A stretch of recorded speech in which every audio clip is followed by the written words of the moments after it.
parsha of seitzei is second only to Parshas Kedoshim in the number of mitzvot which appear in the parsha. And therefore the Meforshim stop to consider why so many mitzvot, so to speak, were put into Moshe's final speech in Chumash Dvarim. Why don't they appear, so to speak, in the regular Torah, in the Torah before Chumash Dvarim? Because Chumash Dvarim differs from the other four books of the Torah, certainly in its nuance. And because of that, therefore, the question arose, why wasn't it mentioned before?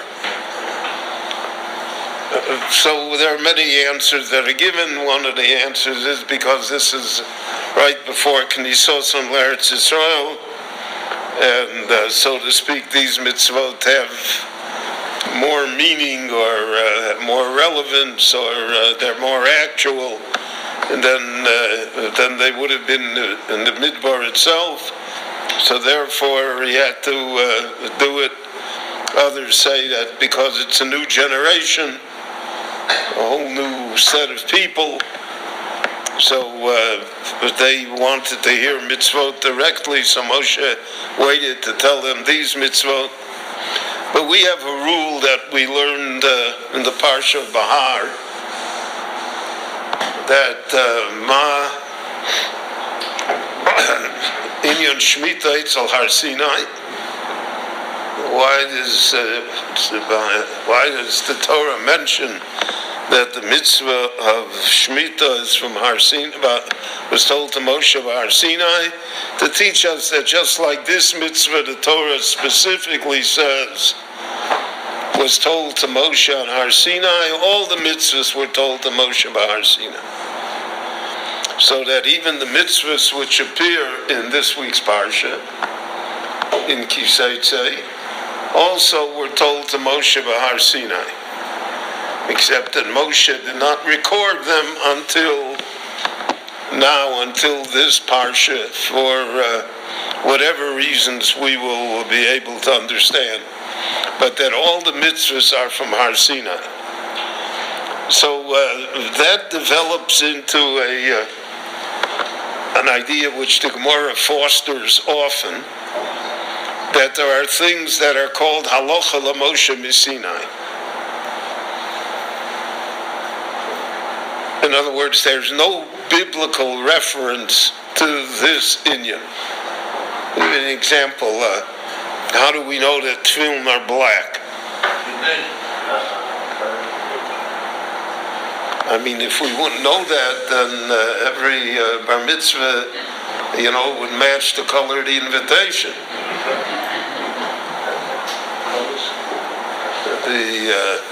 So how do we know what? And how do we know how tefillin is supposed to look? So we have a reference to that in Anim Zmiros. We say Kesher Tefillin Herel Onov. The Rebbeinu Shalom showed Moshe how to make the Kesher Tefillin.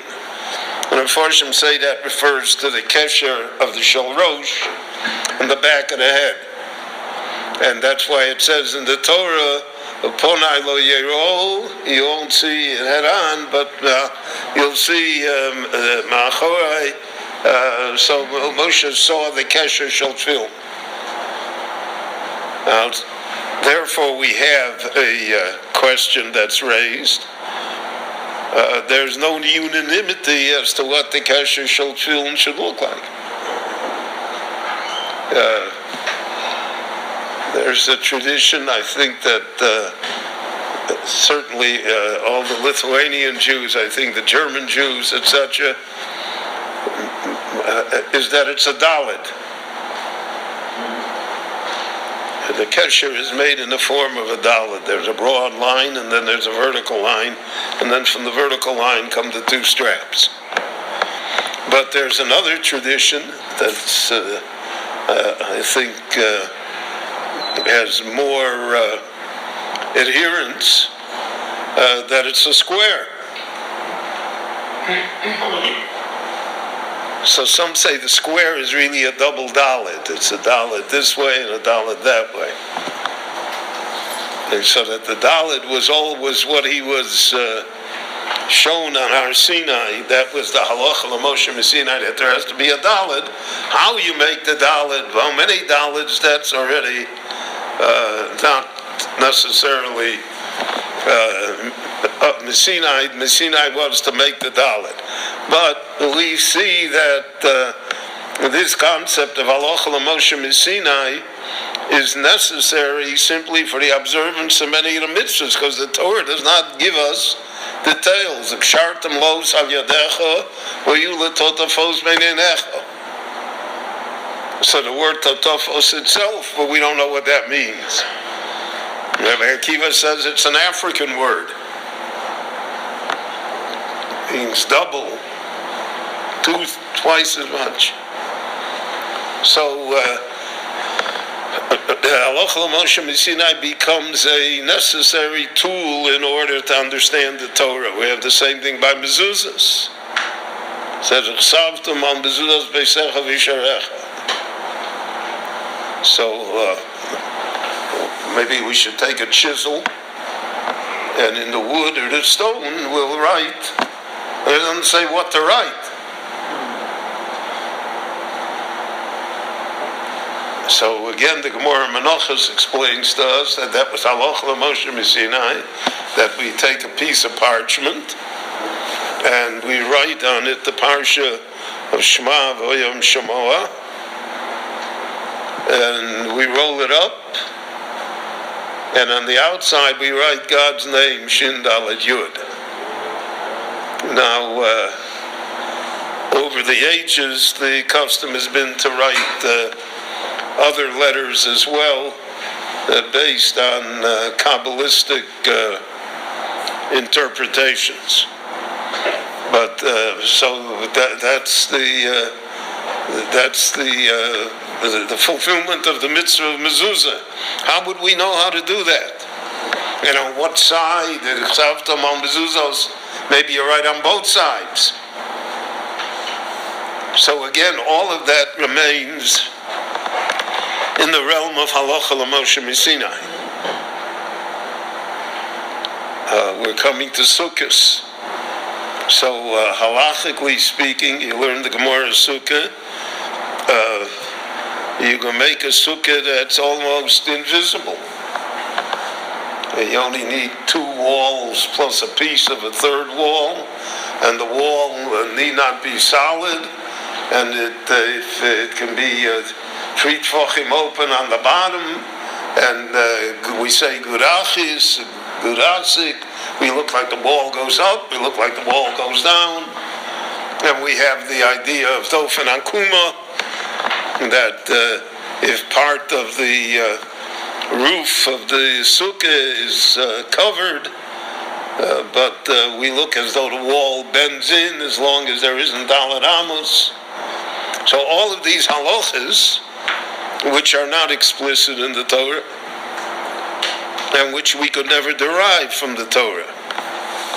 So that remains in this concept of halacha l'moshe mi-sinai. Moshe taught us the dinim of sukkah, he taught us the dinim of mezuzah, he taught us the dinim of tefillin, and that's why he's Moshe Rabbeinu.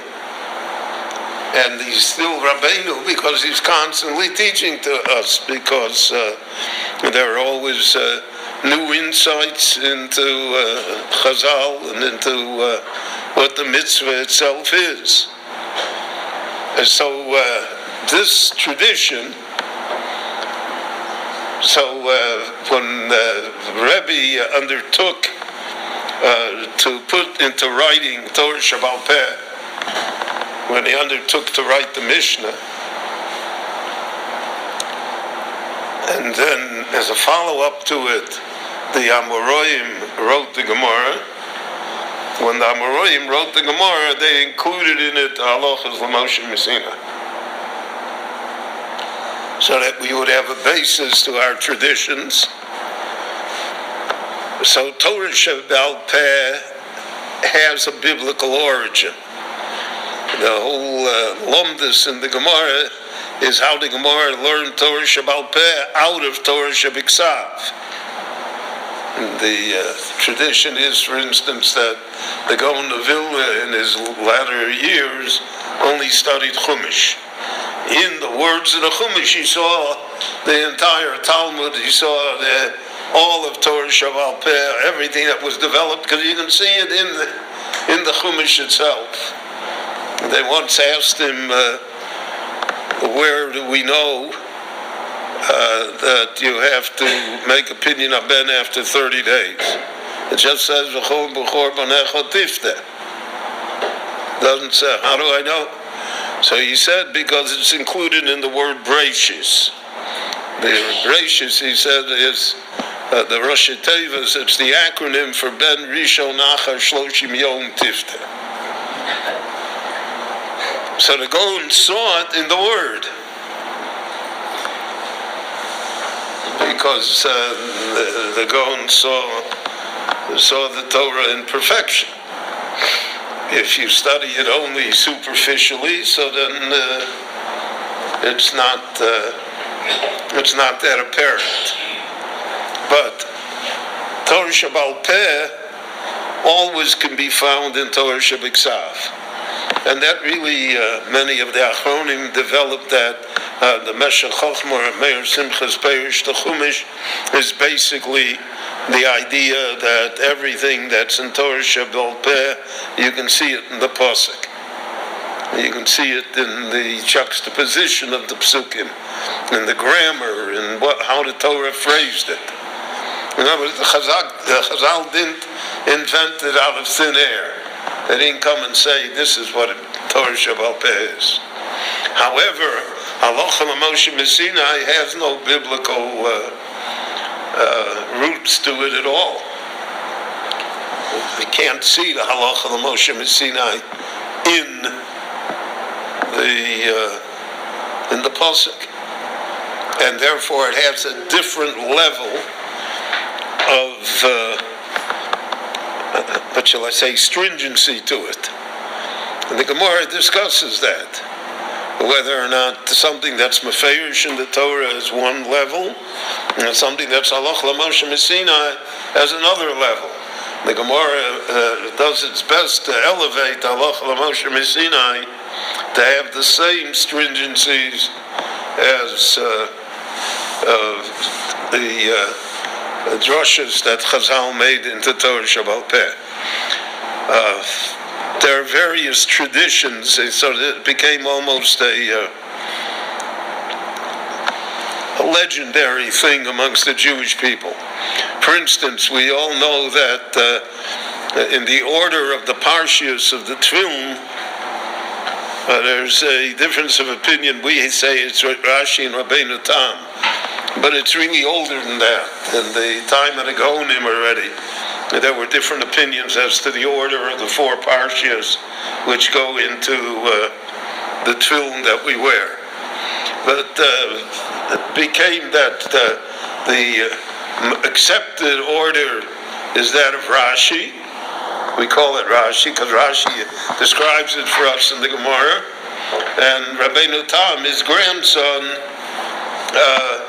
disagrees. And it's the same four parshias, it's just in a different, it's a machlekes, and the Gemara says, Avoyos be'emtza. The V'hoyo, V'hoyo ki yiviyacha, V'hoyo im shamoa tishmiu, those Avoyos are in the middle. What does it mean in the middle? Does it mean it's the second and third parshias, or the second and fourth parshias? That's one of the machlekes. So there's a legend that's brought in the Seder Adoros, which is a book of legends. It was, the entertainment of its time. And in the Seder Adoros, he writes that Rabbeinu Tam had a dream one night. And in the dream, Moshe Rabbeinu came to him and he said, "What are you making a tunnel here with the tefillin?"